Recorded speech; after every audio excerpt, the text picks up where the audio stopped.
I'm always keen to visit potteries when I travel. This week's inspiration is from a small village in peninsular Malaysia. 10 minutes from the royal town of Kuala Kangsar, through serene paddy fields, lies the village of Sayong. And it's here they craft the traditional Labu Sayong, an earthenware vessel that cools water. They're shaped like a double gourd. We visited one of the potteries in the village where this tradition has been handed down over generations. This is where Master Potter Muhammad and his wife Faiza continue on the craft. They wholesale their pots, sell, retail, and welcome curious visitors. Muhammad was busy on the day, but his wife Faiza kindly gave us a tour. Then we sat together at the wheel and made miniature Labu Sayong. There are 3 methods of making these pots, the most traditional being hand building. Today, most of the retail pieces they sell are slip cast. Once formed, the pots are dried, and they dry pretty quickly in the warm environment. Then they're fired to just below 1000 degrees Celsius. Some are also once fired in an open wood fire, giving them a beautiful blackened surface. I think this is a great shape to practice. So I'm super keen to make pots inspired by these shapes back in my studio. So back in the studio, I start with a little over 1 kilo of clay. And I center the clay.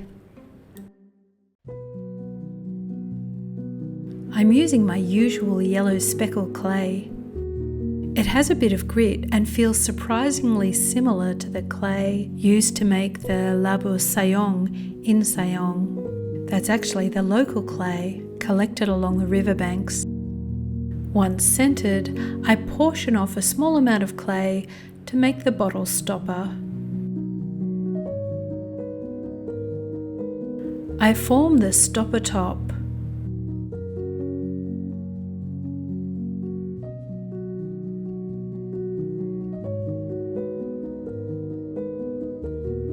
And then I collar in to form the neck of the bottle stopper.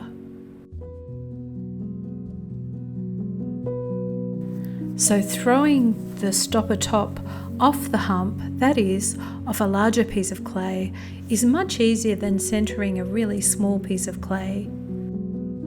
And then I collar in to form the part of the bottle stopper that fits down into the neck of the bottle. This should taper inwards to form a good fit. And then finally I cut through the base of the stopper with a pin tool, and I set aside to dry with the bottle. Now I'm ready to make the bottle.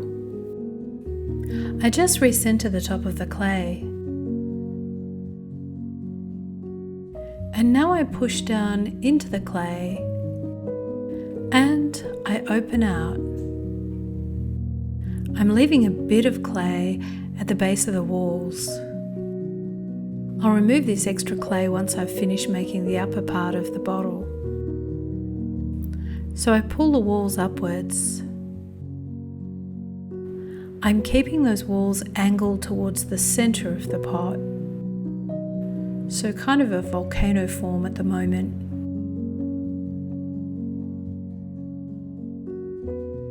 I start to collar the neck inwards.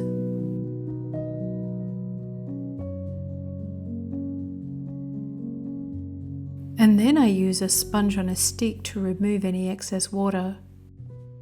I also use this to start to belly out the bottom part of the pot. And then I start to collar in. First at the bottom of the neck and then a little higher. This creates the double gourd shape. The double gourd shape is prominent in Chinese ceramic traditions. And it's possible that Chinese migration influenced the distinctive shape of the Labu Sayong.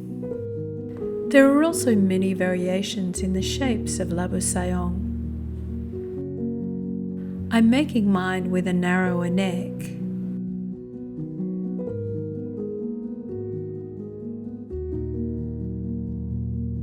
And as I mentioned a little earlier, Now I can remove that extra clay at the base.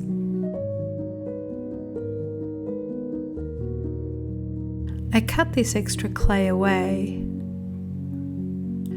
This reveals the final form of the bottle.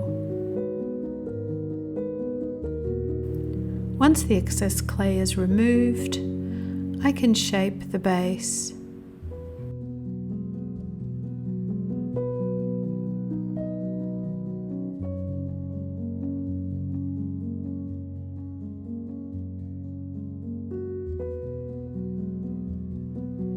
And I use my flexible rib to get that rounded shape.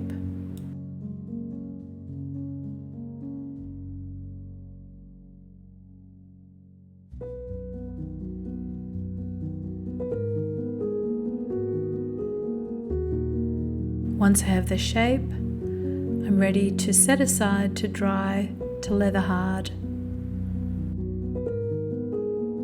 Once dry, I upend the bottle.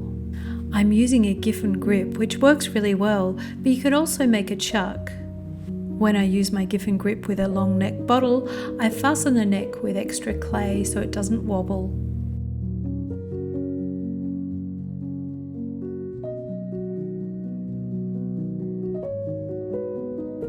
And then I trim around the foot and then across the base.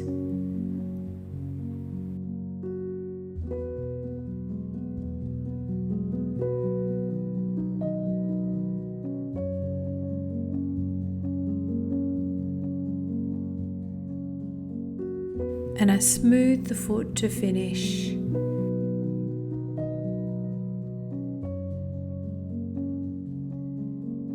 I set my bottle aside to dry, and then I bisque fire.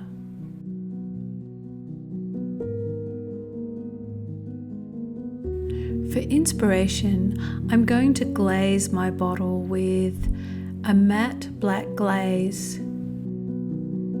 I'm firing to a mid-fire temperature, so it's certainly not a traditional porous water cooler.